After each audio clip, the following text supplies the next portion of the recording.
Is your mic hot over there? Yes. Got them both hot. Okay, so do you want me looking at you or at the camera? But a couple other things I did want to ask you about were in regard to some of the other suspicions and things that I've been hearing have been coming up, and things like an issue, something that's always been an issue with me is the whole idea with taxation of cannabis. Taxing cannabis for someone like myself, who is actually a patient, seems absurd. Taxation, period, for something that's being used as a medicine. We don't tax our medicine now. Why do we want to impose additional taxation on something? Why do we want to treat cannabis like alcohol when the tax that's placed on alcohol is a sin tax, and cannabis is not a sin, so why do we want to impose a sin tax on cannabis? Short answer is we're not. Once again, Proposition 19's regulations apply to non-medical users.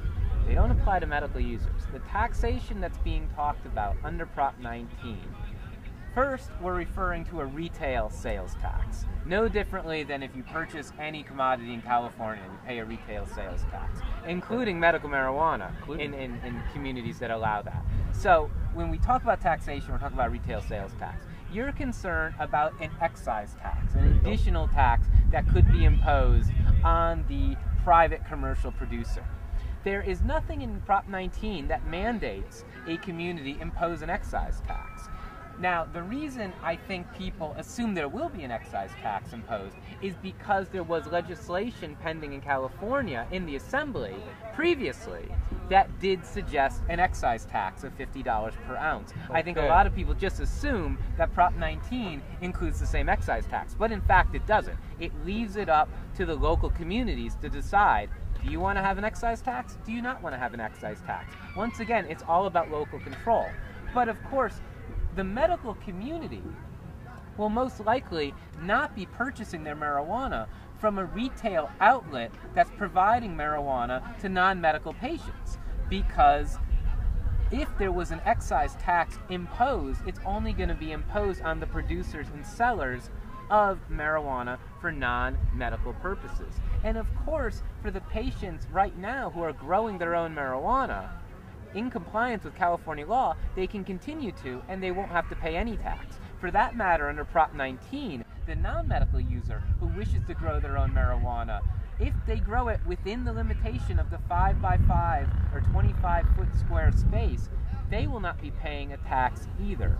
And the final point I would add to this is right now, whether non-medical users want to admit it or not, they're paying an exorbitant tax when they buy marijuana. They're paying a prohibition tax. Marijuana should not be $400 or $500 an ounce. It is because there is a risk premium attached to it. The grower, the seller, all assume an extra layer of risk for fear of being arrested, and that's what inflates the price. When that risk premium goes away, the price is naturally going to fall. So right now we're all being taxed exorbitantly.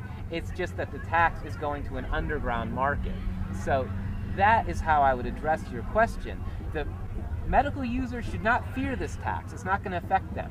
The individual grower growing for non-medical purposes, the tax isn't going to affect them. The tax is only going to affect the retail commercial distributor. And if there's a tax that's passed on to the consumer, it would only be passed on to the non-medical consumer who wishes to purchase their marijuana at a retail market value in a retail establishment.